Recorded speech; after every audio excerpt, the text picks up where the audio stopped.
Good evening. Good evening. Charles Taylor here, and tonight I welcome you to join me as we delve into the events surrounding the infamous 1931 Antarctic expedition, a journey that would unearth a discovery destined to rewrite history as we know it. But our story begins not here, but back in the fall of 1919, 12 years prior to the expedition itself. British aircraft, conducting an aerial survey, first encountered what they believed to be some sort of electromagnetic interference while mapping the region known as Palmer Land. They had noticed that this anomalous interference often began as they approached Mount Stevenson, and it was reported to cause a number of technical problems aboard the aircraft, rendering many of their plane's systems and survey equipment unresponsive while in the affected area. Upon returning to Britain, their reports of this unknown interference would find their way to the highest levels of government and scientific institutions.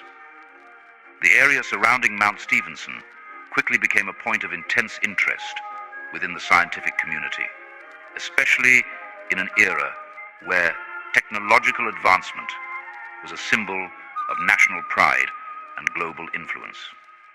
This interest was amplified by the recent history of the Automaton War in 1913, a conflict that had reshaped international cooperation and spurred an unprecedented era of scientific curiosity and innovation. It was during one of these later surveys, sometime between 1926 and 1927, that a large sinkhole was discovered near Mount Stevenson, an anomaly that hadn't been present in previous surveys. This unexpected geological feature, coupled with the ongoing electromagnetic interference, piqued further scientific and governmental interest. By 1929, the significance of this discovery had become apparent, and it was decided that, with the assistance of U.S. expeditionary forces, a joint scientific mission would be launched to explore this mysterious feature.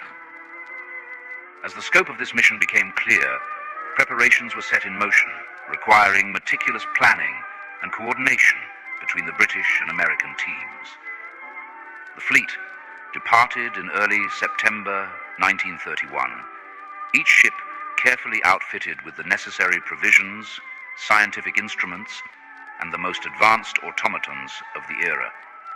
Fitted with the latest safety features mandated by the International Automata Intelligence Act, these machines were designed to operate in environments far too hostile for humans. After several weeks at sea, the expedition vessels approached the Antarctic coast. The landscape that greeted them was one of stark desolation, a barren expanse that offered little comfort or refuge, inhospitable to all but the hardiest of life. Upon landing, the team swiftly established a base camp, not knowing the hours that followed would begin a chain of events that would change the course of history. The unloading of equipment began soon after their initial camp was set up, with particular attention given to the specialized exploration automatons that had been brought along for the expedition. Since the Automaton War of 1913, all such devices had been required to comply with the International Automata Intelligence Act. This legislation, born from the lessons of the conflict in America, mandated that every automaton be fitted with a guillotine, a failsafe allowing for remote deactivation through the use of a unique kill code transmitted to the device, a component that also ironically resembled the 17th century execution tool from which its name was derived. The guillotine devices were a safeguard to prevent any recurrence of the catastrophic events that had nearly torn the United States apart and ensured that humanity had an upper hand over their mechanical counterparts. With the base camp established and the equipment readied, the focus shifted to the primary objective, the sinkhole. Scaffolding was erected around the opening, and preparations were made for the descent. First teams, a mix of military personnel and scientists, stood ready to begin their exploration, eager to uncover the secrets hidden below. Descent was swift and without incident, soon revealing the true scale of the cavern system that lay beneath the ice. At the base of the sinkhole, a temporary camp was established to support the deeper exploration of the surrounding tunnels. These passages, now illuminated by the team's searchlights, revealed the first signs that this was no ordinary cave system. Initially, these corridors appeared to be natural formations, shaped by geological processes over time. However, upon closer examination, the team identified several subtle yet telling features that pointed to deliberate alteration. The smooth surfaces and precise angles observed along the tunnel walls were highly unusual, particularly given the region's history of volcanic and glacial activity, which typically leaves behind rough, irregular formations. What caught the team's attention, however, were the faint, parallel striations and uniform grooves embedded in the rock, markings that strongly suggested the use of heavy machinery or advanced cutting tools. As the team ventured deeper into the subterranean complex, they arrived at a large, curved chamber that immediately stood out from the previous sections they had explored. This chamber was significantly larger than the other caverns and tunnels encountered thus far. Embedded with precision into the rock walls of this chamber and its connecting tunnels were large, circular objects, each one positioned at regular intervals. These structures resembled hatches, or perhaps storage tanks of some kind, though their exact purpose remained unclear. The material appeared metallic, but the type of metal used in their construction was not immediately identifiable. Adding to the mystery, these objects were adorned with engraved symbols, believed to be hieroglyphic in nature. However, researchers and archaeologists were unable to match them with any known ancient civilization, marking a major turning point in the expedition. Further exploration of the area and its connected caverns and tunnels led to the discovery of several chambers that contained more elaborate carvings and rows upon rows of what the team described as metal pods. These pods, ellipsoidal in shape and marked with intricate symbols similar to those found on the hatches, were exceptionally dense. The expedition's exploration automatons, equipped with advanced lifting mechanisms, struggled to move even a single pod, indicating an unusually high mass-to-volume ratio for their size. Initial material analysis of the pods suggested they were composed of an alloy unlike any currently known, with a composition that resisted standard spectrometric identification. This mysterious metal, potentially a composite of rare earth elements, added to the growing speculation about the technological capabilities of the civilization that constructed these structures. What further intrigued the team was the faint electromagnetic charge that these pods emitted. This phenomenon prompted the question, could these objects be the source of the electromagnetic anomalies detected throughout the site? But before this revelation could be investigated further, the team discovered another large chamber nearby that contained the most intriguing archaeological evidence yet. In this attached section were huge statues carved directly out of the rock walls. These figures bore a striking resemblance to modern automatons, with intricate mechanical features crafted with such attention to detail that it was clear the creators of this subterranean complex had an advanced understanding of machinery, especially when considered alongside earlier discoveries. But who were these creators? Were they indigenous to the frozen wastes of Antarctica, or was this place the product of an advanced antediluvian society that traveled to the continent at a time when conditions were more favorable? The technological sophistication evident in these statues, combined with the earlier discovery of the mysterious pods, suggested a level of knowledge that far surpassed that of any known ancient society. Could an advanced civilization have once thrived in Antarctica, developing technologies and capabilities beyond what history currently acknowledges? In the shadows of the chamber, a narrow opening revealed yet another passage in the ever-growing labyrinth. This passage descended even deeper into the earth for several hundred meters before opening up into another series of more natural caverns. But what the team would find down here would be far from natural. Its walls adorned with engravings and hieroglyphics, similar to those encountered throughout the expedition, but far more extravagant. An initial survey uncovered several connected rooms, each housing a series of devices that appeared to be some form of ancient machinery, their surfaces dotted with intricate arrays of what resembled dials, switches, and indicators. Yet the absence of any visible wiring or connections left the scientists puzzled. Studies would likely continue here for decades to come, and would be hailed as the greatest archaeological discovery of the century. It was reported that at this point of the expedition, a group of soldiers discovered something even more startling: synthetic limbs, ocular devices, and several partially assembled android-like machines. The limbs were remarkably human-like, complete with joints and artificial musculature that mimicked the human form with eerie accuracy.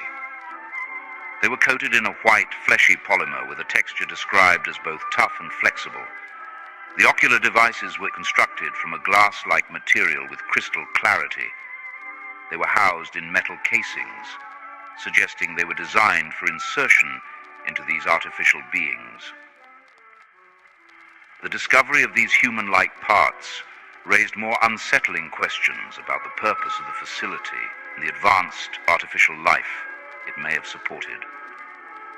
The weight of these revelations prompted Sergeant Lewis Caldwell to call an immediate meeting to reevaluate the research strategy and determine how best to proceed with this increasingly complex site.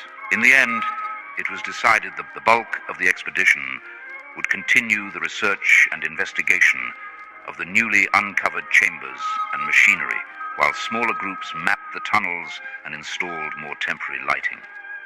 It would be during these examinations that Dr. Isaac Wells, a leading British geophysicist and keen archaeologist, conducted a closer inspection of one of the panels, intrigued by the seamless integration of metallic and crystalline materials that covered its surface. Unbeknownst to him, this functioned as an interface of some kind, an interface that seemingly breathed life into this long, dormant structure upon contact. The activation triggered a series of uniquely designed lighting systems that methodically illuminated the vast interiors. Alongside this, a series of vats, previously unseen in the dim light, began to operate. These vats, connected by a network of ancient pipes and conduits, filled with a viscous fluid that started circulating throughout the complex. Accompanying these mechanical awakenings, a low-pitched hum resonated from the depths of the structure, gradually increasing in volume. As the humming intensified from the activation of the workshop systems, a separate team ventured down a narrow, winding passage leading away from the main area. This path opened into a vast chamber that starkly contrasted with the meticulously organized layout of the workshop. The chamber resembled a construction site, or a salvage yard, strewn with debris and mechanical parts in various states of assembly. Piles of metal scraps and components were heaped against the walls, interspersed with tools and partially disassembled machinery. It was in this would-be scrapyard they would make another remarkable discovery: a 1913 U.S. Automata Corps frontline automaton. It was in surprisingly good condition, revealing no signs of rust or decay, unusual for machinery of its age, especially in such a harsh environment. Intrigued, the team approached for a closer look, completely unaware of what lurked in the shadows and caverns all around them. As they neared the automaton, the constant low-pitched hum that had filled the chamber was replaced with a more familiar sound: the sound of mechanical life. But how did they get here? And why was it only now they had decided to show themselves? Had they been hiding? Or was there something else responsible for the dormant state in which they were found? The men quickly scrambled toward the exit in hopes of warning the fellow expedition members, while others, blinded by panic and the disorientating surroundings, inadvertently pushed deeper into the complex's maze-like corridors. their fate unknown. Meanwhile, the other members of the expedition remained absorbed in their study of the ancient machinery and structures, unaware of the peril rapidly converging upon them. Their scholarly endeavors were violently interrupted, with large organized groups of automatons emerging from a number of passages, the sounds of their mechanical joints and whirring motors blending into an unnatural cacophony of mechanical terror. The automatons opened fire without warning or hesitation. Researchers and scholars scrambled for cover as accompanying soldiers attempted to take up defensive positions, their thoughts of discovery replaced by a raw fight for survival. Over the next several hours, the members of the expedition engaged in continuous combat, facing mechanized opponents that outnumbered and outlasted their forces. British and American troops employed a mix of tactical maneuvers, utilizing choke points within the tunnels to temporarily halt the automatons' progress. Despite initial successes, the relentless onslaught began to wear down their defensive lines. Incendiary weapons, deployed by both sides, turned narrow passages into infernos, complicating movement and contributing to the expedition's losses. As the conflict intensified, the labyrinthine tunnels became a battleground of strategy and desperation. Both the expedition members and their mechanical adversaries maneuvered through the winding passages, each side attempting to outflank the other. Skirmishes erupted in narrow corridors and vast caverns alike, with neither side able to secure a definitive advantage. The expedition forces employed every tactic at their disposal. Small units were dispatched to intercept enemy movements, setting up ambushes where the terrain allowed. These efforts met with some success, momentarily halting the automatons' relentless advance. However, the enemy's numbers seemed inexhaustible, and each victory was tempered by mounting casualties. Complicating matters, the expedition's own automatons began to fail. It became a growing concern that disrupted their entire defensive strategy. Engineers scrambled to diagnose the cause of the malfunctions, suspecting interference from the ancient technology embedded throughout the complex. As reports of malfunctioning units increased, uncertainty and concern spread among the ranks. The failure of their automatons left critical gaps in the defensive lines, which the enemy quickly exploited. The mechanical adversaries pressed forward, their advance now more difficult to contain. Despite the dire circumstances, acts of courage were abundant. Teams of soldiers held key positions against overwhelming odds, their determination buying valuable time for others to regroup, tending to the wounded and maintaining lines of communication. Yet the cumulative pressure of the ongoing assaults began to take its toll. Supplies dwindled and exhaustion set in. The automatons, unaffected by fatigue, maintained their unyielding pressure.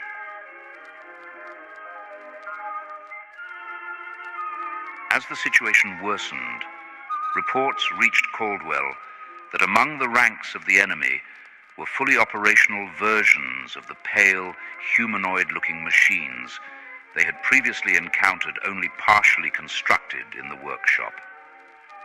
This alarming development suggested that the complex was a fully functional production facility for advanced automatons, further escalating the stakes of the battle. But as the hours passed and the onslaught continued, it was clear they had little hope against these machines of war. The expedition faced the harsh reality that without a significant change in strategy, their position was untenable. Recognizing the gravity of the situation, the leadership prepared to make difficult decisions. The priority shifted to finding a solution that would safeguard as many lives as possible while preventing the mechanical forces from reaching the surface. They were acutely aware of the historical precedents set by the automaton wars of 1913.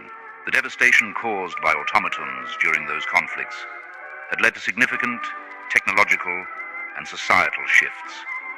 The possibility of these advanced, possibly uncontrolled automatons posed a risk of sparking a new automaton rebellion, an eventuality that could lead to catastrophic losses both in human lives and to the global industry. Understanding the potential for history to repeat itself, the decision to seal the complex became not only a tactical necessity, but also a preventative measure against a broader existential threat. The leadership planned to use controlled demolitions to collapse key sections of the complex, specifically targeting the tunnels connected to the underground entrance to prevent any automatons from escaping to the surface. The volunteers tasked with this mission were briefed on the importance of their roles, not just in the context of the expedition, but as a crucial line of defense against a potential new era of automaton-led conflict. With this weighty responsibility, they set the explosives with precision, ensuring that the automatons would be contained within the underground labyrinth. As the evacuation of non-essential personnel commenced, those remaining executed the plan under the shadow of the past wars. Their actions were driven by the urgent need to avoid a repeat of history, where automatons had once roamed free, causing destruction and chaos. In the quiet moments before the execution of their plan, those volunteers who had chosen to stay behind made their final preparations. Some wrote quick notes or recorded messages for loved ones, while others exchanged embraces with those about to evacuate, a testament to the bonds forged in the crucible of shared adversity. Caldwell communicated the readiness to initiate the detonation sequence. He confirmed that as many as possible had been evacuated, and it was time to act. The gravity of his voice conveyed the weight of the moment. With the enemy forces drawn in, a final nod was exchanged among the volunteers. A deep breath, a moment of silence, then the button was pressed. The detonations were staggered, creating a powerful series of explosions that shook the ground.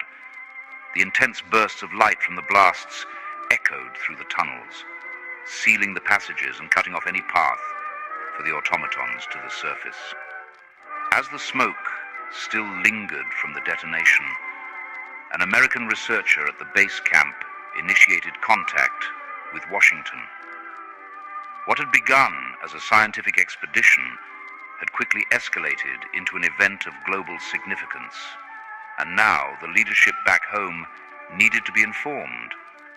In Washington, the urgency of the call was not lost on the officials at the White House. High-level discussions between military leaders and scientific advisors followed immediately. The discovery had far-reaching implications that went beyond mere research. There was now a real threat to be contained. Preparations were made swiftly, and it was agreed that advanced military forces, both human and mechanized, would need to be deployed to secure Palmer Land. The discoveries made by the expedition complicated the situation further.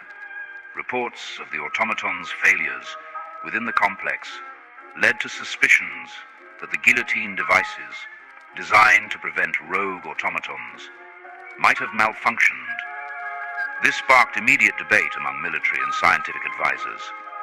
Though the guillotines were essential to maintaining control over automatons since their implementation post-1917, concerns grew over their reliability within the unstable environment of the underground facility.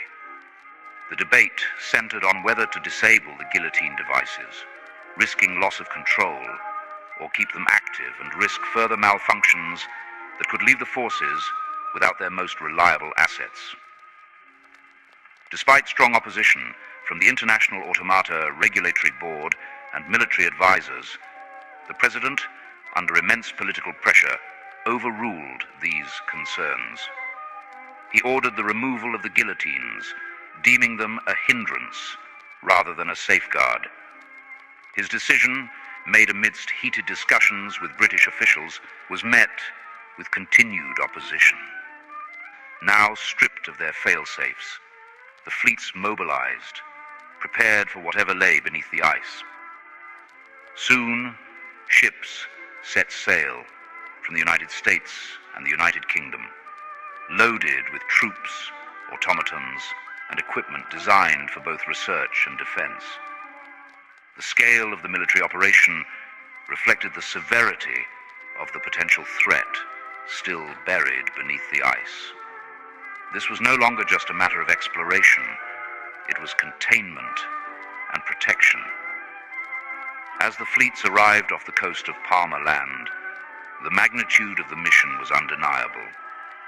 Landing crafts carried soldiers and advanced military automatons ashore, their presence signaling the start of a large-scale effort to neutralize any remnants of the past that might rise again. What had once been a site of historical curiosity had now become the focal point of a military campaign, and as many of you will know, be the catalyst for one of the most turbulent periods of human history. A period that would earn its place in history books for centuries to come,